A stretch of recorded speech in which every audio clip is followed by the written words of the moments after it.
Salut Milo. Salut mon père. T'as toi, hein?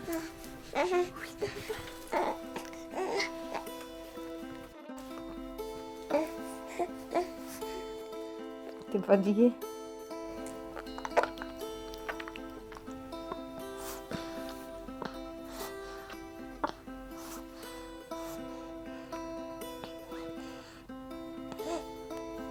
Donc on voit vraiment toute cette installation pour l'allaitement et on voit cette interaction, ce lien qui se crée. On dit de sensorialité à sensorialité à travers vraiment tous ces systèmes sensoriels du tout petit. Et c'est ce qu'on attend qui doit se mettre en place en fait. Le tout petit, comme il n'a pas encore construit tous les repères de la relation, il les construit à travers cette sensorialité. Ce main à main, donc le toucher, le tonus, ce regard, yeux à yeux, ce peau à peau, tous ces contacts, c'est comme ça qu'il va construire petit à petit le lien. On voit, elle touche la main du bébé, il est vraiment bien posé dans son giron, dans son épaule, elle a le sourire, elle a les yeux qui pétillent. Moi j'appelle ça des moments d'émerveillement. Dans le regard, il y a vraiment un lien qui s'inscrit et qui s'installe entre ce bébé et cette maman, avec aussi des paroles, des vocalises. Et vraiment, il y a un accordage qui se met en place pour qu'en fait ce moment d'allaitement se passe harmonieusement. Ce regard, cet échange qui est créé, crée une boucle, un cercle vertueux qui fait que là, il est en train de créer la relation d'attachement avec sa maman. Tout se rencontre de façon cohérente en fait pour lui permettre de comprendre la relation, comprendre l'autre, comprendre le monde, mettre du sens. Puis bon, en plus là on a le goût puisqu'on est sur de l'allaitement, de l'odeur. Tous ces éléments-là sont concordants. Il est très important de savoir qu'en fait les bébés, au moment de leur naissance, ils ont plein de besoins. Ils ont des besoins dits fondamentaux, c'est-à-dire que sans ces besoins doivent être absolument satisfaits. Le premier des besoins, évidemment, c'est de se nourrir. Donc l'allaitement est là pour satisfaire ce besoin. Il y a un besoin de dormir, c'est très important. Et puis, il y a un besoin de créer des relations avec son environnement. Et ça, c'est vraiment un besoin extrêmement fort, un besoin affectif puissant qui est indispensable pour le développement de l'enfant.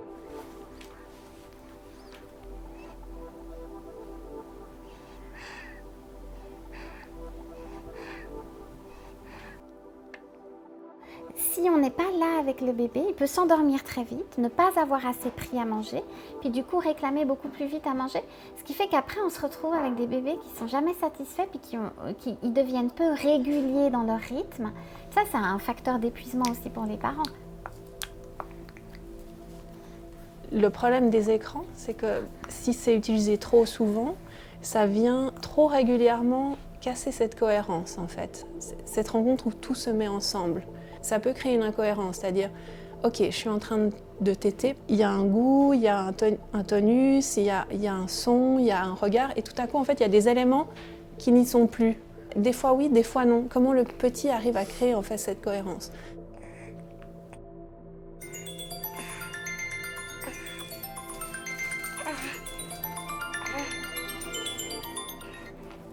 Oui, allô?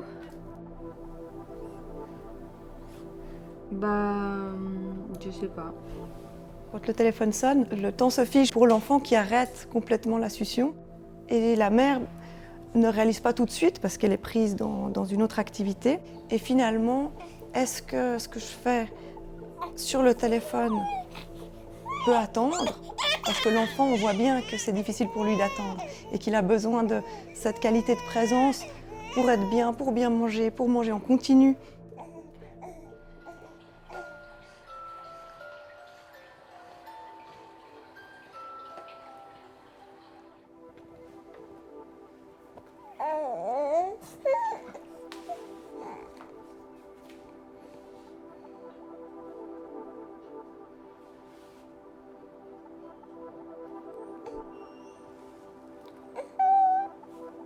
C'est vrai que le problème de l'écran, c'est qu'il est silencieux, il est invisible là pour le petit. Enfin, le petit ne peut pas mettre du sens sur pourquoi maman ne s'ajuste pas à moi. Puis ça, c'est clair que quand on est accaparé par des choses, on change son tonus. Puis le bébé, du coup, il a de la peine à trouver aussi là, c'est cette question d'ajustement, hein. C'est-à-dire qu'elle est dans son histoire, donc elle s'ajuste pas à lui, elle lui offre pas quelque chose qui permette de l'apaiser, et du coup lui il a de la peine, donc il réclame. Et voilà, quelques minutes comme ça, c'est jamais très grave, mais si c'est très souvent dans la journée, ben il se sent pas entendu.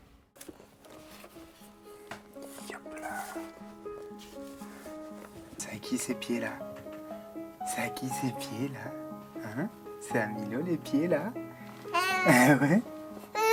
Ah ouais. C'est très joli parce qu'il fait il lui tape les pieds ensemble, il fait ses jonctions P qui sont vraiment quelque chose de super sympa pour le petit. Ça lui donne plein d'informations proprioceptives, tactiles, en fait, pour intégrer petit à petit ses jambes, hein, parce que intégrer son corps, c'est tout un travail de construction, d'intégration corporelle que l'enfant va devoir faire. Hein. Pareil, il y a ses rencontres regards, ses rencontres mimiques, le faciès, il y a la voix, il y a le toucher, il y a plein d'éléments.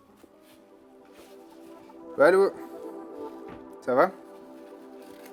Ouais, bah écoute, je change Milo là, donc tranquille. Ok. Ok. Je trouve que ce qui est fourbe avec le téléphone, c'est qu'on répond au téléphone, il y a cette attention de pas faire trop long, Allez. mais qu'après on est aussi tout de suite happé par « Ah, j'ai reçu un message » ou « Ah, je vais scroller un petit peu, ah, je vais quand même regarder un petit peu ce qui se passe sur les réseaux sociaux » ou « Est-ce que j'ai loupé pendant ce moment » ou « Est-ce qu'il y a des réactions » quoi que ce soit.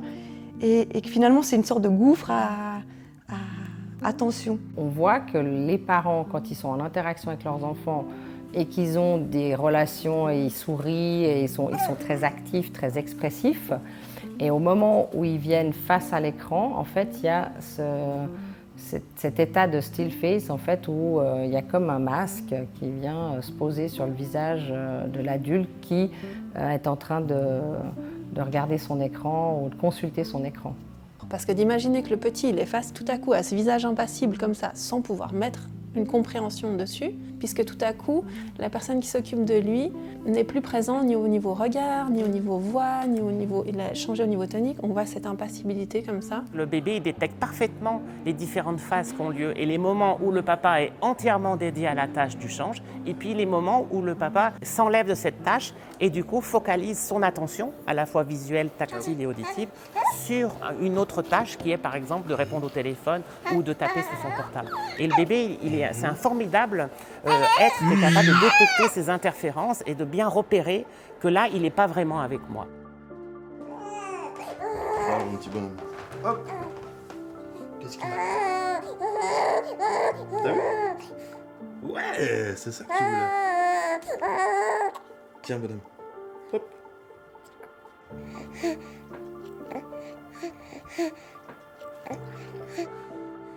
Bravo. Ce qu'on voit, c'est qu'il est complètement happé par l'écran. Alors là, il y a aussi la notion vraiment de tout ce qui est lumineux. Hein. Ça fait vraiment plein d'effets lumineux comme ça qui sont complètement hypnotisants hein, pour tout le monde et notamment pour le tout petit qui n'a aucun moyen de se distancier. C'est une forme de piège. Tous les deux sont en fait attirés par l'écran. Il n'y a pas de rencontre. Si le bébé il est en train de boire son biberon, il voit une autre activité qui lui est proposée dans son environnement, comme par exemple un écran qui brille, qui fait du bruit, ou des petits tapotements sur le clavier, automatiquement, il va avoir son attention attirée par cet événement-là. Et du moment qu'il est attiré par cet événement-là, il ne peut plus se concentrer sur sa propre tâche qui est de se nourrir, de téter, et puis de fabriquer sa relation avec son environnement. Et comme il est en multitâche, eh bien, toutes les tâches sont dégradées.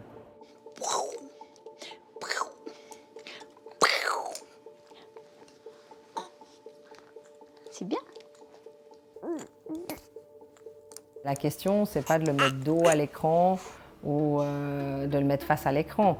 Alors bien sûr, on les protège quand même parce qu'on sait bien que face à l'écran, là, c'est très fort et c'est très perturbant pour l'enfant et c'est pas du tout adapté. C'est qu'en fait, le parent déjà n'est plus dans la relation et qu'en plus, l'enfant, de toute façon, il va les chercher parce qu'ils sont toniques, ils sont éveillés, tous leurs sens sont en développement. Si on regarde la télévision, mieux vaut éviter d'être avec son bébé. En fait, c'est pas adapté. Waouh.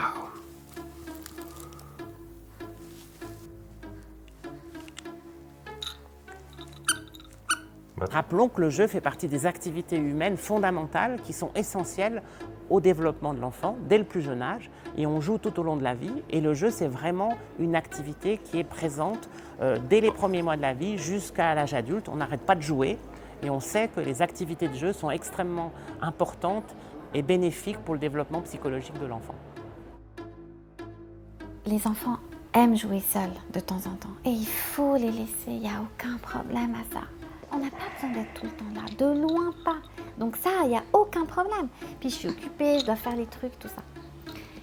Ce qui est très intéressant, c'est qu'on voit que les bébés, ils sont intéressés par ce que fait l'adulte, ils sont intéressés par ce que fait le parent. Il est là, il regarde, il a envie évidemment d'aller toucher. Enfin, je veux dire, il n'y a rien qui intéresse plus un enfant que le téléphone de son parent. Tous les objets adultes, c'est ça qui intéresse le bébé.